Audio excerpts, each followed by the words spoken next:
আসসালামু আলাইকুম ওরহমাতুল্লাহি ওবারাকাতুহু। প্রিয় শিক্ষার্থী বন্ধুরা, এই পর্বে আমরা দেখার চেষ্টা করব যে খুবই গুরুত্বপূর্ণ একটা মেকানিজম নেম স্পেস। তো এই নেম স্পেসটা চলুন আমরা দেখা শুরু করি। তো এই নেম স্পেসটা দেখতে হলে আমি শুরু থেকেই একটা জিনিস বোঝানোর চেষ্টা করি, তাহলে মনে হয় বিষয়টা ভালো হবে। তো ওপির ভিতরে আমরা একটা ফোল্ডার আপাতত নেই, ওয়েবসাইট, ওয়েব এসআইটি সাইট আর ওয়েবসাইট ওয়েবসাইট নিলাম। ওয়েবসাইটের ভিতরে ইন্ডেক্স নামে একটা ফাইল নিলাম, index.php। ওকে ওকে এখন এই index.php তে এখানে এসে আমি আরেকটা ফাইল নিলাম, ফোল্ডার নিলাম। মনে করেন যে সে CLA ক্লাস স্কোর, এটা মনে করেন SRC, বোঝানোর সুবিধাতে SRC নিলাম। এখন এইখানে খেয়াল করেন, ফাইন, আমি এই ওয়েবসাইটের ভিতরে একটা কাস্টমার একটা আরেকটা ক্লাস আরেকটা ফাইল নিলাম, কাস্টমার কাস্টমার.php ফাইন। এখন আমি যেটা করার চেষ্টা করব, এখানে একটা ক্লাস তৈরি করব, কাস্টমারের নেমটা আমি পাওয়ার চেষ্টা করব। Right right CLA class class class লেখার পরে আমি কি করব, আমি সে CUSTOM এর কাস্টমার ফাইল, কাস্টমারে কল করলাম। কাস্টমারে কল করে এখানে একটা মেথড লিখবো আর কি, জাস্ট আপাতত বোঝানোর চেষ্টা করছি, এটা আপনারা জানেন। পাবলিক FUNCT ফাংশন গেট কি CUS কাস্টমার ইনফো। ওকে ওকে এখন এইখানে কাস্টমার ইনফো পাঠাই দিলাম যে ইকো, ঠিক আছে, হাদি ফাইন, কাস্টমার ইনফো পাঠাই দিলাম। এখন এই ক্লাসটা যদি আমরা কল করতে চাই, কিভাবে কল করতাম? এই মেথডটাকে কল করতে হবে, ক্লাসটাকে কল করতে। প্রথমত আমরা যেটা করতাম তা হলো যে প্রথমে ফাইলটাকে কি করতাম, রিকোয়ার্ড করতাম। রাইট, তাহলে রিকোয়ার্ড করি, আর কি রিকোয়ার্ড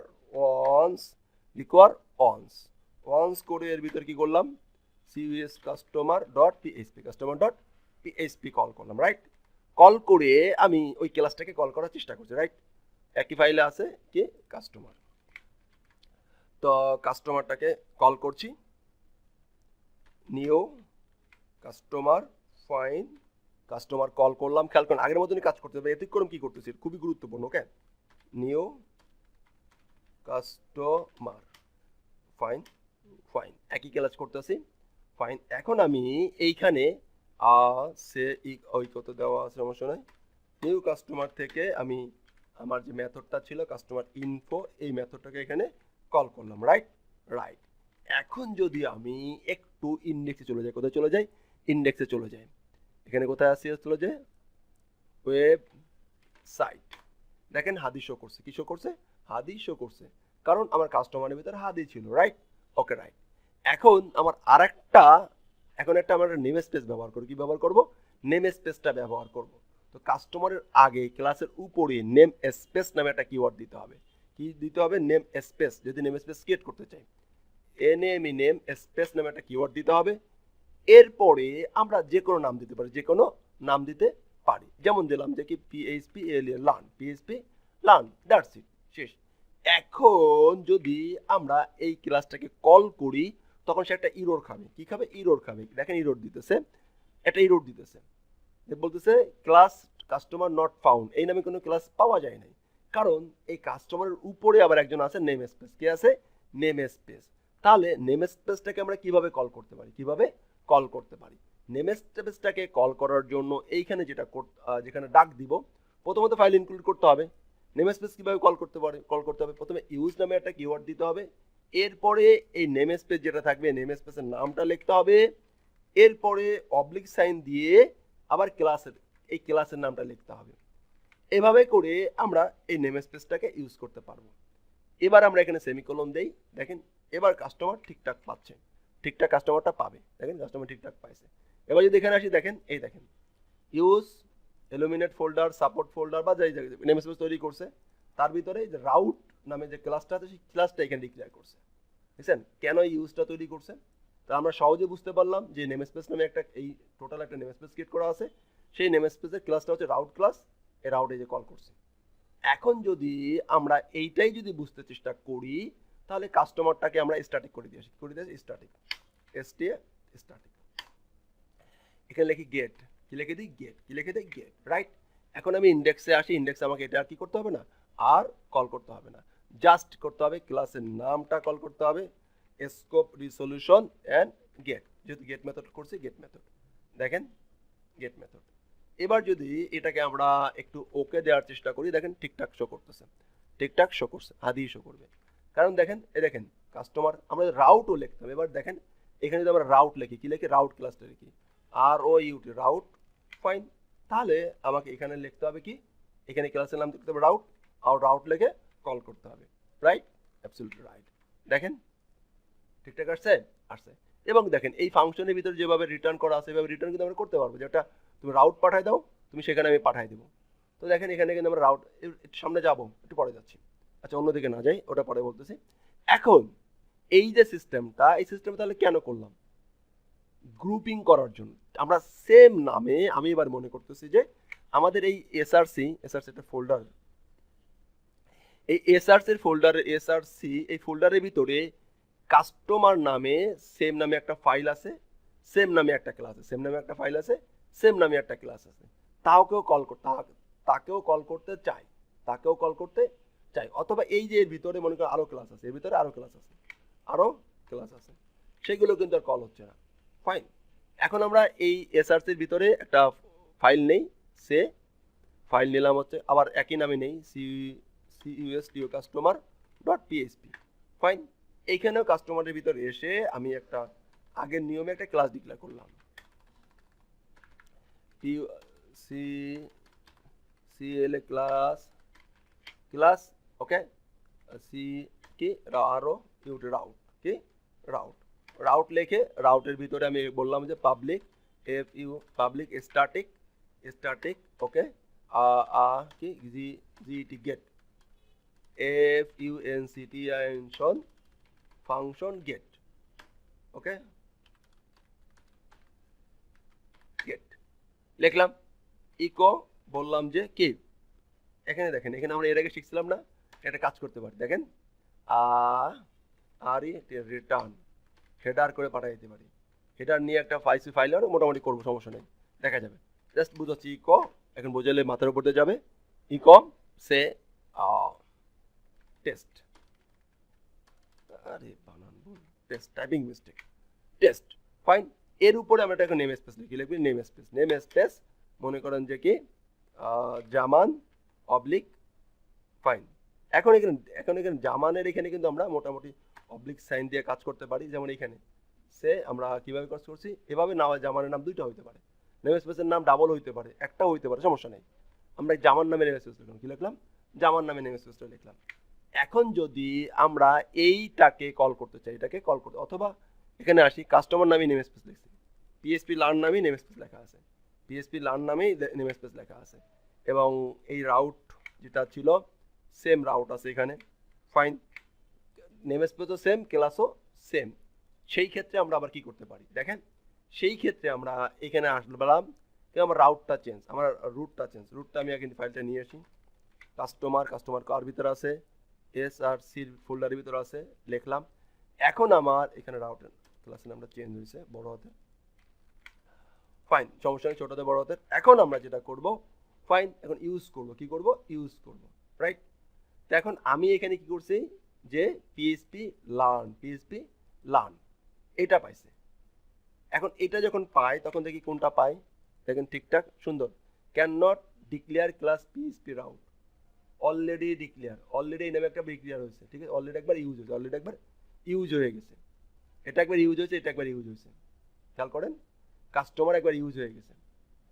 সেই জন্য আমরা কত নম্বর লাইনে খেয়াল করেন, 4 নম্বর লাইনে কাস্টমার ডট PHP এসআরসির ভিতরে যাই, এসআরসির ভিতরে কাস্টমার ডট PHP লার্ন, ওয়েবসাইটের ভিতরে এসআরসি এর ভিতরে PHP learn, fine, PHP learn, এটা হচ্ছে কাস্টমার, ফাইন।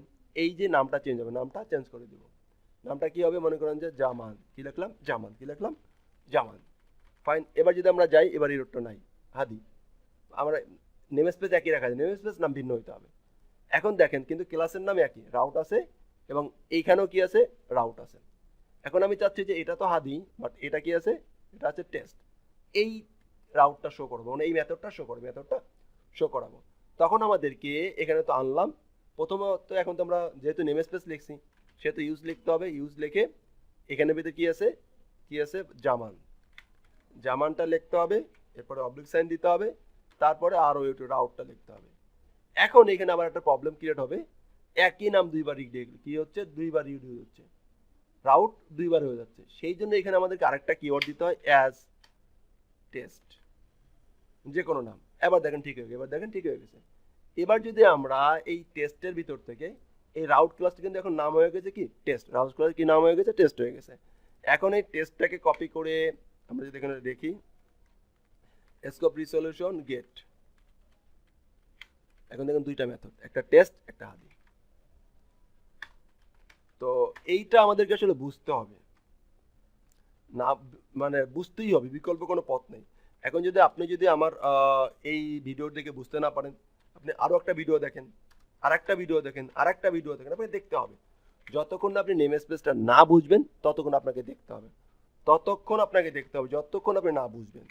কারণ আপনি নেম স্পেসটা না বুঝতে পারলে কাজ করতে পারবেন না। যদি বুঝাই যে একই ক্লাস বা একই মেথড বা একটা বলতে পারি যে ক্লাসের ক্লাসগুলোকে গ্রুপ করে রাখে, একটা নামে রেখে দেওয়া, ওকে। তো সেগুলো কল করতে হলে নেম স্পেস থাকলে নেম স্পেসটা কল করতে হলে ইউজ লিখতে হয়। আর যদি একই ধরনের ক্লাস বারবার হয় তাহলে এস দিতে হয়, কি দিতে হয়, এস দিয়ে সেই কিওয়ার্ডটা কল করে আমরা কাজ করতে পারি। এখন দেখেন যারা ডাটাবেসটা ভালো করে জানেন না তারা কিন্তু এস কিওয়ার্ডটা সম্বন্ধে জানেন। এটা হচ্ছে একটা এলিয়াস। তো এ পার্টের মাধ্যমে আমরা ওপি শেখার চেষ্টা করলাম। নেক্সট পার্টে আমরা ইটারেবল, আরেকটা আছে ইটারেবল একটা বিষয়টা দেখার চেষ্টা করব। ধন্যবাদ। আসসালামু আলাইকুম ওয়া রাহমাতুল্লাহি ওয়া বারাকাতুহু।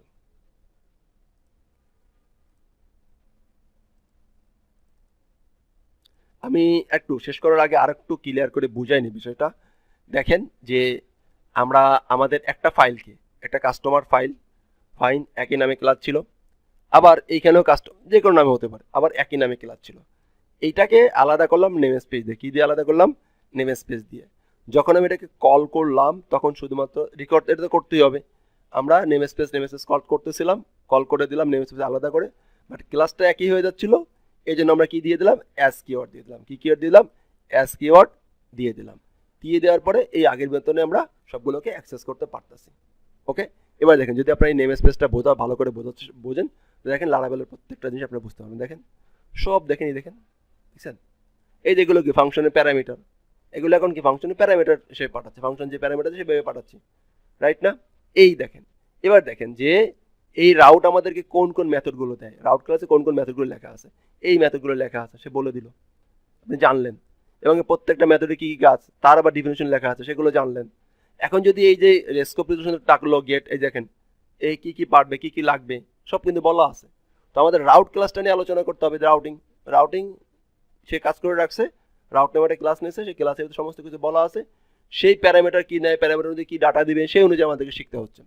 এখন যদি আমরা কেউ দেখেন যদি এই স্ট্যাটিকটা না বুঝতাম, ইউজটা না বুঝতাম, তাহলে কি এটা আমরা বুঝতে পারবো আদৌ বলেন? যেভাবে মিনিমাম তো এখন বুঝতেছি এটা একটা নেম স্পেস। তো এখন দেখেন নেম স্পেস বলেন, স্ট্যাটিক বলেন, মানে ওপি ছাড়া কেউ যদি লারাবেল বলেন আর বলেন যে, এখন দেখেন আমি যদি আপনারা যারা থিম ডেভেলপমেন্ট শিখতে চাচ্ছেন, তাই না, থিম ডেভেলপমেন্ট মোস্ট একটা ইম্পর্টেন্ট হচ্ছে উইজেট ডেভেলপমেন্ট। তাহলে আমরা লিখে যদি WordPress উইজেট ডেভেলপমেন্ট। এখন দেখেন যদি উইজেট ডেভেলপমেন্ট প্রথমেই হ্যান্ডবুকে যদি আমরা যাই, খেয়াল করেন এইখানে, উইজেট ডেভেলপমেন্টে কি করতেছে একটু খেয়াল করেন তো, একটু আসেন তো, দেখেন তো, দেখাই তো, কোডে যাই। এটা HTML কোড, ফাইন, এই মেইন কোড। দেখেন প্রথমে কি আছে, ক্লাস, তারপরে মাই ক্লাস, আমার ক্লাস, এক্সটেন্ড WP উইজেট, মানে কি WP যে উইজেট লেখা আছে ক্লাস লেখা, সেই ক্লাসটাকে এক্সটেন্ড করতেছে। এই যে প্যারেন্ট, মানে কি একটুকে বললাম না, প্যারেন্ট মানে কি, এই যে এই ক্লাসের ভিতরে কনস্ট্রাক্টর ক্লাস লেখা আছে স্ট্যাটিক দিয়ে, সেটাকে কল করলাম। তারপরে এই যে উইজেট কোন জায়গার ক্লাস, উইজেট হচ্ছে এই যে উইজেটের ক্লাস, তাকে কল করতেছি। ফরম কার ক্লাস, ফরম হচ্ছে এই যে এর ক্লাস, ফাইন, উইজেটের ক্লাস। এই দেখেন এখন যদি আমরা এগুলো না বুঝতাম, নিউ দিয়ে কল করতে হচ্ছে, এই যে ডাকতে হচ্ছে, পরে এগুলো পেয়ে যাচ্ছি, এই যে ডিসপ্লে কিভাবে করবো, এই প্রত্যেকটা জিনিস দেখেন সব আবার ডিসপ্লে করার জন্য একই মেথড, এই যে দেখেন সব কিছু আস্তে আস্তে আলোচনা করা হচ্ছে। এখন দেখেন এখানে কটা মেথড, কনস্ট্রাক্টর, উইজেট, ফরম, আপডেট, কিভাবে রিট্রিভ করবো ডাটা, এইসব দেখেন, ফাংশন দেখেন, সব কি ওওপির মেকানিজম। ওওপি না জানলে আমরা কিন্তু আসলেও কি আমরা থিম ডেভেলপ মানে যে কোনো আসলে পিএইচপিতে যে সিস্টেমগুলো তৈরি করা, প্রত্যেকটা সিস্টেমের জন্য আপনাকে ওওপিটা খুব ডিপলি জানতে হবে, আর পিএইচপিতে অনেক অনেক জানতে হবে, না জানার কোনো বিকল্প নাই। আশা করছি আমি গুরুত্বটা বুঝতে পারছি। আমি এটাও বলতেছি, আপনি এই ভিডিও যদি একবার দেখেন আপনি বুঝতে পারবেন না। এই ওওপির ভিডিওটা আপনি মিনিমাম প্রত্যেকটা ভিডিও 4-5 বার করে দেখেন, প্রতিদিন একটা করে ভিডিও দেখেন। ওওপির ভিডিও বলো প্রতিদিন একটা করে দেখেন, প্রত্যেকদিন একটা করে দেখেন। 14টা ভিডিও হবে, 14 বা প্রতিদিন 2টা করে দেখেন, বাট বারবার রিপিট করেন। আজকে 2টো দেখছেন, আবার কালকে একই 2টো দেখেন, আবার 2টো দেখছেন, কালকে আবার ওই 2টোই দেখেন। বুঝলেন, সামনে চলে যাবেন না, বুঝবেন, দেখতে থাকবেন মানে তেনা তেনা, আমাদের ভাষায় মানে খুলনার ভাষায় বলো তেনা তেনা করে ফেলাও, একদম শিখে তেনা তেনা করে ফেলাইতে হবে। ধন্যবাদ। আসসালামু আলাইকুম ওয়া রাহমাতুল্লাহি